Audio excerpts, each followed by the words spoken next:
I have a problem with this building.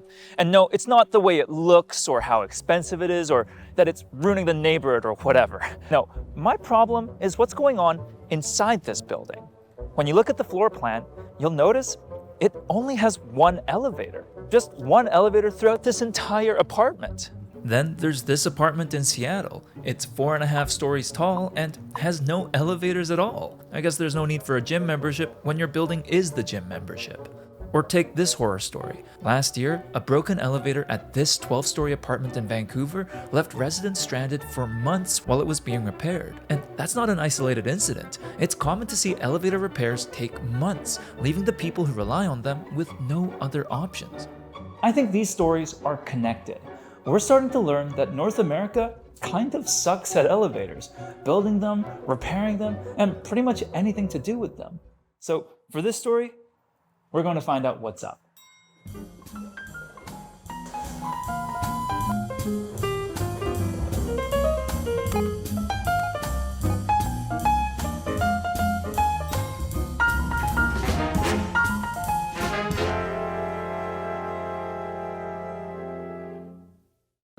For starters, I want to say that I think we take elevators for granted. For most of us, it's a place to avoid eye contact and listen to jazz. But the elevator is really what makes the modern city possible. If roads and rails are what let cities grow wider and wider, elevators are what let cities grow taller. Advancements in elevator technology transformed the skylines of cities like New York and Chicago, introducing us to high-rise apartments and office towers. But elevators are also what make buildings accessible. If you're in a wheelchair, pushing a stroller, or just carrying groceries, an elevator means you can live or work anywhere in your city, no matter how high up it is. Today, that makes elevators an essential part of our city's transportation network.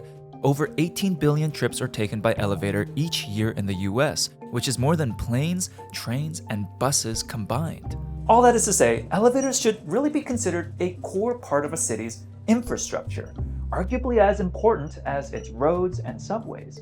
But we often don't think of elevators that way, and I think that's partially because elevators mostly exist outside of the public eye.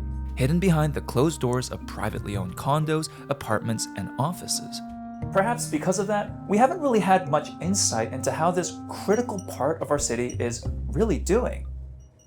That is, until now. This report is one of the first studies we have that attempts to understand the state of the elevator industry in North America. And one thing is clear, despite being an early pioneer, North America is no longer a leader in elevators. We are falling far behind.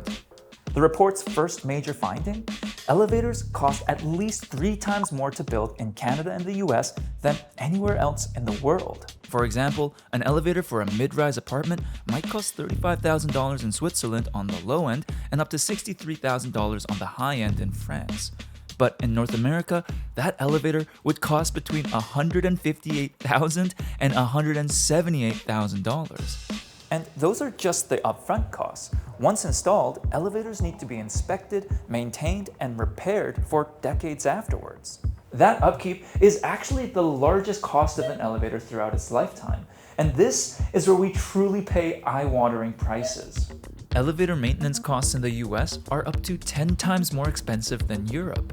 In Europe, you might pay as little as 420 euros a year to have a company regularly inspect and maintain your elevator. But in New York or Washington, D.C., you can expect to pay $5,000 a year for the same service. So yeah, when it comes to the cost of elevators, US and Canada are kind of getting shafted. I'm so sorry. So perhaps it's no surprise that we just have fewer elevators in general. The US has the lowest number of elevators per capita in the developed world, with Canada just behind in second place. And that holds true even when you account for all our elevator-free suburbs.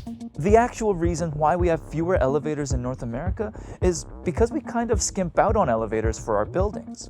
Across Europe, the general rule of thumb is to provide 1 elevator for every 30 apartment units. But in North America, our rule of thumb is more like 1 elevator for every 50 to 100 units. In fact, a recently proposed high-rise in Toronto had a ratio of just 1 elevator for every 161 homes. So I've been told that there are just 2 elevators inside this entire building. Is it correct that this building just has 2 elevators? 2 elevators and one is broken down. Right now? Yeah. One is broken? Yeah. And it's like, what, 20 stories or something? 22. But my biggest issue is that some buildings don't provide elevators at all. It turns out there's some ambiguity in America's building code that doesn't actually require buildings to have elevators.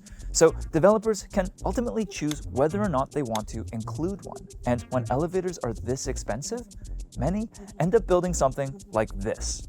A small walk-up apartment, often up to 6 stories tall, with no elevators at all. For me, that kind of raises some concerns, because across North America, cities are currently changing their policies to allow more buildings like this. Often called missing middle housing, they're being built in single-family neighborhoods to add more housing supply. But as more of them go up, we're noticing that many don't include elevators simply because they're too expensive. That might be fine if you're young and enjoy Stairmasters, but our population is actually getting much older and increasingly do not like Stairmasters. So for more and more people, walking up several flights of stairs just to get home simply isn't an option. They need an elevator. And home sweet home. So why is that? Why are elevators so expensive in North America that some builders straight up decide to leave them out? Well, the answer reveals some concerning issues around the elevator industry itself. It all starts with the rules. You can't just install an elevator willy-nilly. There's an enormous amount of rules and codes in place to make sure these things are safe to use, which is a good thing. But here in North America, our elevator regulations are kind of at odds with the rest of the world. For starters, elevators in North America are required to be much bigger. They're basically twice as large as elevators elsewhere. Why? Because our people are big. Because the building code here requires elevators to do 2 things. Okay. First, allow wheelchair users to do a 3-point turn inside so that they can enter and exit the elevator facing forwards. And second, fit a stretcher lying flat. The wheelchair rule requires a square elevator, while the stretcher rule requires a long elevator. So the compromise is a big rectangular elevator that's large enough to fit a wheelchair turn and a stretcher lying diagonally. Now, this rule seems pretty important, so why can you get away with a smaller elevator in Europe? Well, it's because it's assumed that wheelchair users can go in and out of an elevator without turning, and elevators only need to be able to fit a stretcher after a certain height, usually 4 to 9 stories. Below that, it's assumed that paramedics can carry people in and out through the stairs. In Europe, smaller apartments are allowed to have smaller elevators, which is why it's so much more common for small apartments to have them there. But here in North America, our one giant-sized elevator-fits-all approach just means that small apartments often don't have elevators at all. But that's not the only issue. It's not just that we require bigger elevators, it's also that we have an entirely different rule book for elevators.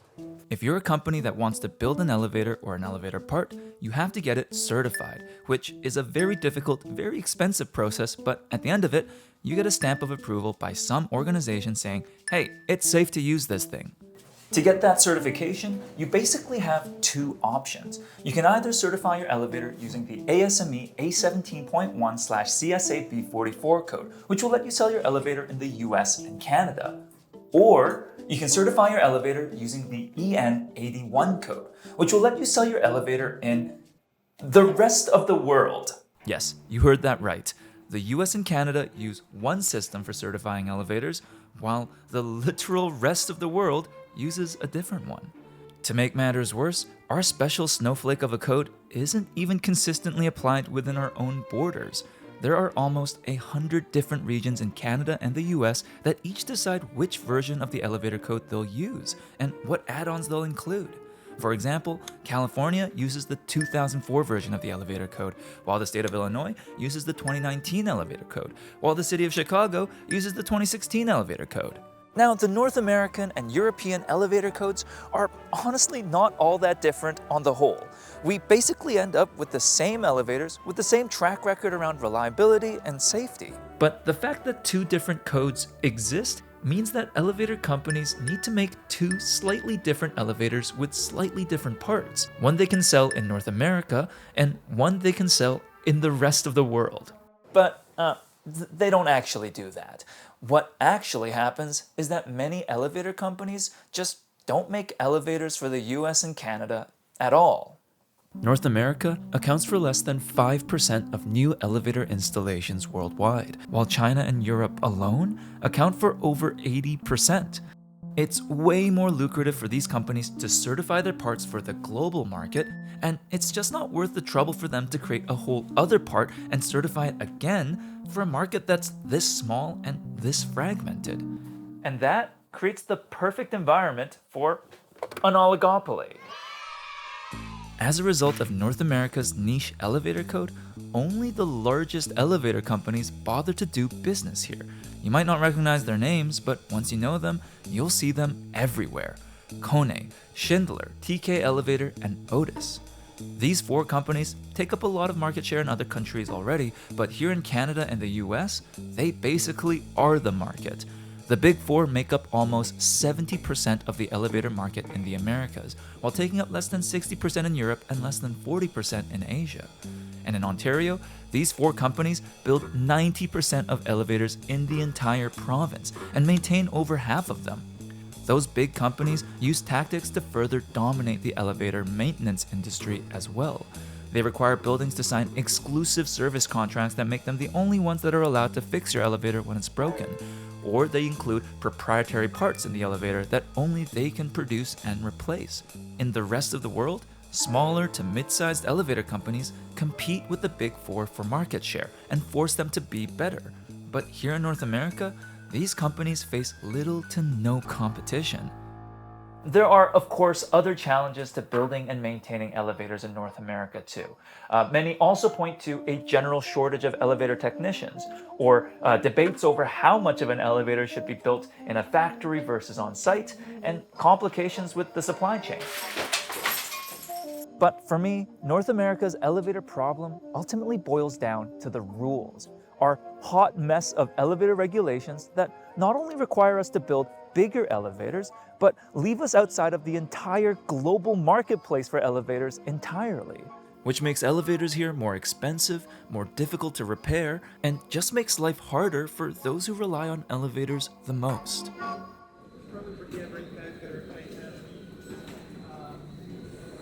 But there is good news. These rules aren't actually that difficult to change. Because the landscape of elevator codes in North America is so fragmented, it means one of these regions can just decide to change their rules to set an example without needing the rest of the country to be on board. In fact, the state of Washington just recently nearly passed a bill that would allow for smaller elevators in smaller buildings.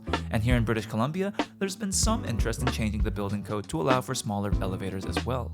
Improving our elevator codes so that they can serve more people in more buildings is one policy change that Sightline Institute supports to help make housing more accessible and more affordable. Sightline is a nonprofit, nonpartisan think tank researching sustainability solutions in the Pacific Northwest for over 30 years. And they're also the sponsor of this video. If you'd like to learn more about their work, visit sightline.org. At the end of the day, elevators are an essential part of our cities. They're really what makes our modern city today possible. But more importantly, they make our cities accessible to anyone, regardless of their age or ability. And as our cities grow, they will only continue to become more important in the future. So I think any discussion we have on how we can improve our elevators and make them more affordable is a very worthwhile discussion to have. Maybe a good place to start could be the ASME A17.1/CSAP